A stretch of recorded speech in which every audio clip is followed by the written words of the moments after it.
Hello mga talkers! This is your boy, Anthony, and welcome sa show natin today. We have guests who joined the weekly challenge of learning about themselves. Let's see if they can withstand the pressure or give up sa gitna ng challenge na ito. Makasama rin ang inyong beloved host sa challenge na ito. So now let's meet our guests for the weekly challenge.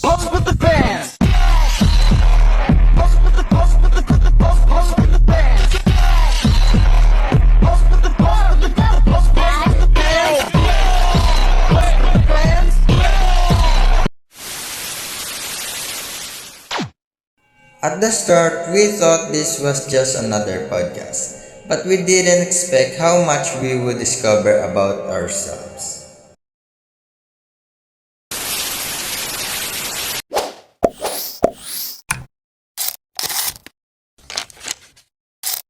Na-discover ko sa sarili ko lately is kaya ko pala mag-report sa harap ng maraming tao. Kahit na may kaba akong nararamdaman, natapos ko pa rin ng maayos. I discovered that this week was one of my busiest week I had.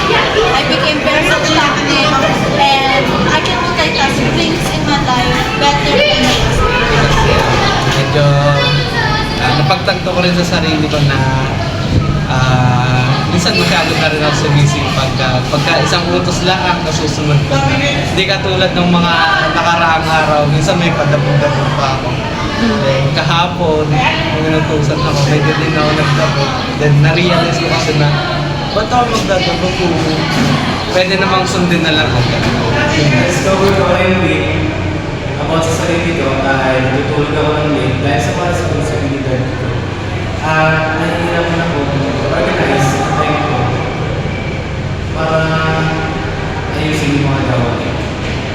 Ang na-discover ko naman ngayong week ay dati hindi ako kumakain ng sitaw.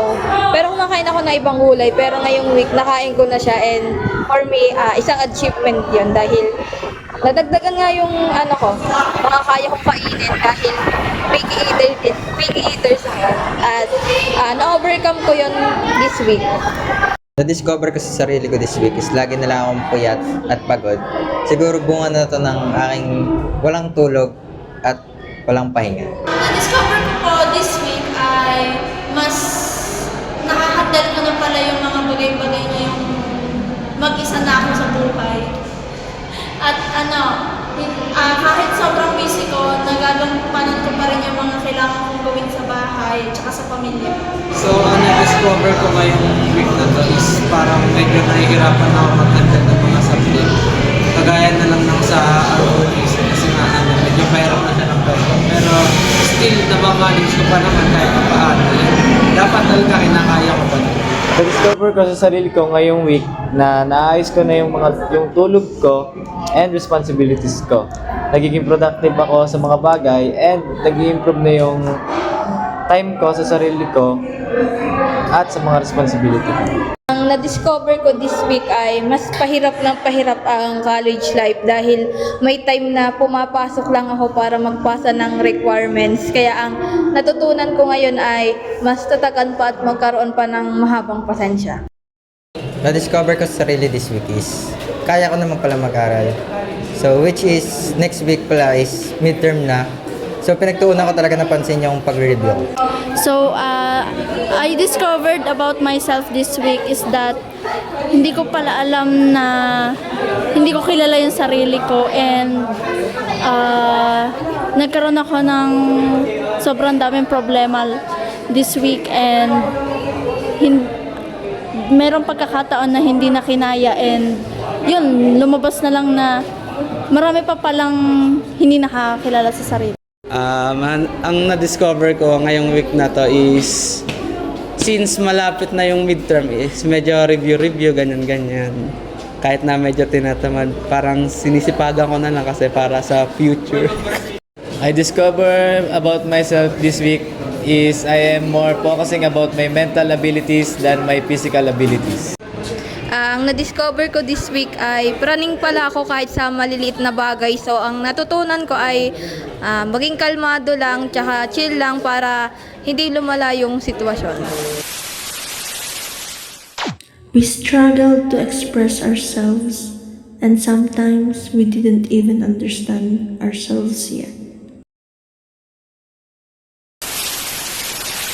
Discover ko sa sarili this week is kaya ko pala magsagot ng midterm ng 30 minutes. Kahit ganun is maganda naman yung naging resulta is at pasa. Ang na-discover ko this week ay lumalaban lang ako sa mga gawain sa school is because naiisip ko at ang motivation ko ay yung bakasyon ng Holy Week. Pupunta kasi kami ng Ilocos Sur. Ang na-discover ko this week is medyo nahirapan talaga ako since 'di ba nag-midterm and medyo struggle siya kasi minsan nakakalimutan ko yung ibang sagot pero na-memorize ko naman kahit papaano.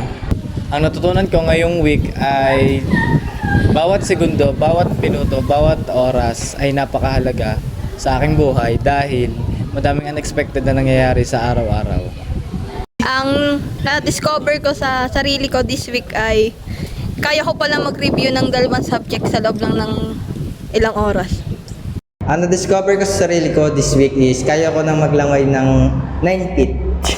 Na-discover ko naman this week, since Holy Week nga, bakasyon, pumunta naman kaming Ilocos Sur for 3 days. Ang na-discover ko sa sarili ko, kaya ko palang mag-focus sa bakasyon ko kahit maraming gawain dito sa school. And ayun, may nangyari sa akin sa swimming pool na hindi ko makakalimutan. Ang na-discover ko this week is since Holy Week nga ay medyo gala-gala with friends kasi minsan na lang din nakagala. Yun lang. Ang na-discover ko sa sarili ko ngayong week ay nagagawa ko ng i-improve ang mga routine ko at nagbabago na ang mga habits ko. Ang na-discover ko this week ay medyo nakakatawa dahil kaya ko palang gayahin yung AI voice. Now, example, sino ka ba? Bakit ka natatawa? Ha ha ha ha. Na-discover ko sa sarili ko this week is kaya ko naman palang mag-report sa harap ng maraming tao kahit na mahihayin. Ang na-discover ko naman this week, kakatapos lang kasi ng Holy Week, medyo tinatamad ako kasi nasanay na akong bakasyon yung nasa utak ko, kaya hindi pa ako sanay na nakabalik na ulit ng school. Ang na-discover ko this week is medyo stressful na since nirarational yung mga semestral project and ginagawa na din namin para mabilis na matapos. Ang nalaman ko sa sarili ko ngayong week ay mas nagiging productive and consistent na ako sa mga ginagawa ko. At na-improve ko na yung mga dating habits na mali. Week naman ang na-discover ko ay medyo nakakalungkot dahil mahirap talaga na mawalan ng nanay dahil nga last year kakapanaw lang ng nanay ko. So may gabi na dumadaan na umiiyak ako, kahit na ganon ay kasama niya naman si Lord, pero may time talaga na nakakalungkot nga naman, lalo na kapag naalala mo sa gabi dahil pag gabi alam mo naman na medyo madilim, masarap magdamdam, pero ayun, naalala ko na lang ang happy memories naming dalawa. This is where things got real. We faced pressure, misunderstandings, but we started learning how to handle them. Ang na-discover ko sa sarili ko this week, kahit nag-cramming kami sa reporting, nagawa pa rin namin makaraos gawa sa pagtutulungan. Na-discover ko po sa sarili ko this week ay kaya pala namin magmadali sa reporting kahit na hindi masyadong handa sa presentation. Yun lang. Ang na-discover ko this week is good listener pala akong tao since pagka may problema katulad na lang nung nakaraan, nagkaroon ng problema yung kaibigan ko, then natulungan ko naman siya na napakalma ko naman yung kalooban niya since binigyan ko din siya ng mga konting advice para sa kanya din. Ang na-discover ko sa sarili ko ngayong week ay gusto kong maging healthy kasi ang dami na nagkakasakit ngayon sa panahon ngayon, lalo na ngayon, tag-init. Ang na-discover ko this week ay kailangan pala muna mag-warm up bago mag-walking dahil kinikisig ako. Na-discover ko sa sarili ko this week is puro quizzes na. So, nag-cram ako dun sa isang subject, pero kahit gano'n, nasagutan ko pa rin to ng ayos. Ang na-discover ko this week ay kahit sobrang lungkot pala ng linggo ko ay pwede pa rin palang magsaya, and also dati talagang tinatry kong maka-perfect sa quiz pero ngayon umaasa na lang sa 19/30. Ang na-discover ko this week is yung about sa hamon ng buhay since na-realize ko kasi na hindi naman pala palaging masaya. Minsan dadaan ka din sa mga struggle and na dapat lampasan. Yun lang. Ang natutunan ko this week ay sa kahit anong pagsubok o problema na sa tingin mo talagang wala ka ng pag-asa, ano talaga, God will provide. Mararamdaman mo talaga na sa pagmamahal ng Diyos, mararanasan mo talaga ang yung bagay, makikita mo talaga ang solusyon at malalaman mo talaga siya ang daan. This week, masyadong mahirap dahil nariyan ang mga pagsubok di lang sa school pati sa bahay. So, dahil nandyan yung mga quizzes, saka ibang isipin, para sa akin ang natutunan ko ay maging matatag din, wag na lang magagalit o kung ano-ano pang gagawin, kundi mag-focus na lang dahil doon lang naman ang patutunguhan ko at matatapos din naman ang lahat ng yon. Natutunan ko sa sarili ko this week is kaya ko palang mag-review ng walang cellphone at mag-recall ng mga inaral ng nakaraang lesson. What I discovered about myself this week is yun na nga, last week na ng school year, ng first year, napapansin ko super busy ko na kaya I get so irritated easily, lalo na kapag sobrang nape-pressure sa ACADS and nawawala yung pagka-irritated ko kapag nanonood lang ako ng C-drama and yun ang ginagawa ko minsan kapag napapansin kong nagagalit na ako. Ang na-discover ko this week is yung pagiging matyaga sa mga bagay since marami ng mga project na kailangan ipasa, yung mga semestral project and meron pang patpit which is yung Zumba, di ba? Syempre, kailangan natin maging matyaga para matapos din tayo and hindi rin tayo masyadong ma-stress. Ang na-discover ko about myself is ang hilig ko pala magtago ng problema o nararamdaman ko. Tapos ang dali ko na lang tanggapin o hayaan na lang yung mga bagay na alam kong nakakasakit para sa akin. Ang bilis ko din ma-attach yung mga bagay na kahit alam kong may pagkakamali. I discovered this week na hindi lahat ng problema o sitwasyon o pagsubok na pinagdadaanan ay madadaan sa galit o anuman, kundi kailangan ay magkaroon ng mahabang pasensya at pangunawa ko at tanggapin na lang kung ano yung nangyayari. We realize growth isn't about being perfect. It's about understanding who we are becoming.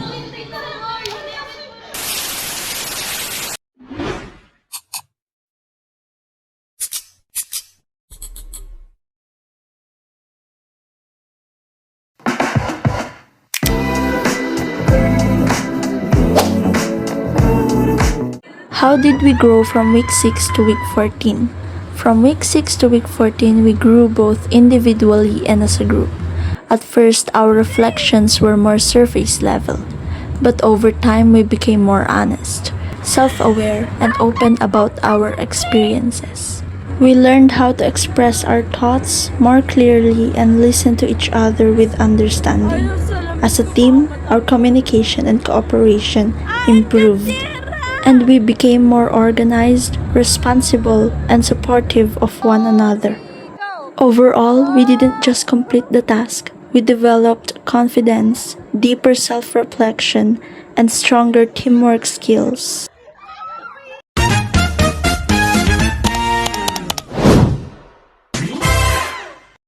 Through our different experiences as a group, we learn more about our strengths, weaknesses, and values.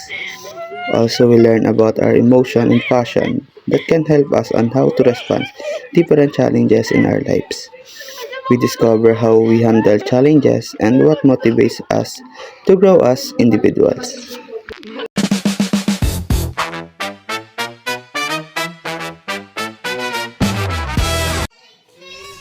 In every week we film as a group the challenges that we overcome is when we are thinking or reflecting about what do we discovered in every week. Ourselves are growing by opening their feelings from their experiences, and the group are trying to improve themselves to understand how we improve in every week.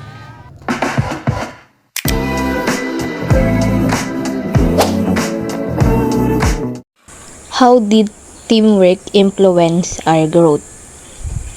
Teamwork play a crucial role in our growth by creating an environment where we felt comfortable, being honest and open. It helped us become closer and get to know each other better, which strengthened our bond. Working together improved our communication and listening skills, making us supportive to each other. Ultimately, it boosted our confidence and allowed us to develop deeper self-awareness alongside stronger collaboration skills. From week 6 to week 14, our group experienced a lot of growth both personally and as a team. Through our weekly activities, reflections, and shared experience, we become more open, honest, and confident in expressing our thoughts and feelings. At first, our reflections were simply and surface level, but as time went on, we learned how to communicate more clearly and understand each other better. Teamwork played an important role in our growth because it helped us build trust, improve our listening and communication skills, and become more supportive of one another. We also discovered more about ourselves, including our strengths, weaknesses, emotions, values, motivations, which help us face different challenges in life. Even though reflecting our every week was some difficult, we learned how to open up, cooperate, and improve together. Overall, the experience helped us develop stronger self-awareness, confidence, responsibility, and the teamwork skills that we can use in the future. We learned that self-discovery is not a one-time thing. It's a process and we're still growing. Ulit nga.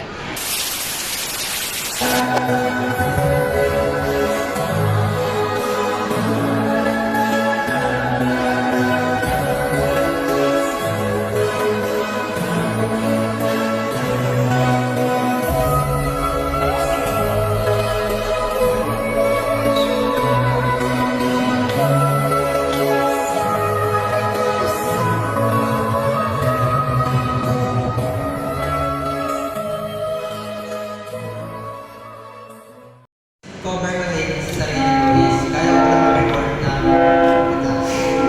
Na-discover ko sa sarili this week is sumisipag na. Na-discover ko sa sarili this week is wait lang. Game. Ang na-discover ko this week is yung about sa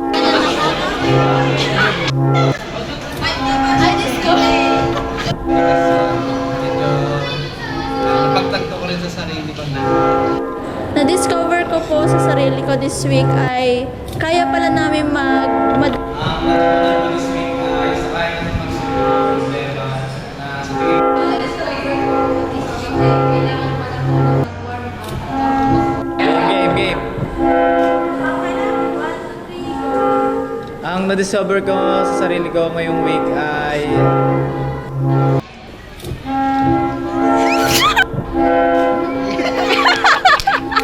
Ang na-discover ko sa sarili ko this week ay kaya ko pala mag-review ng dalawang subject sa loob ng ilang oras.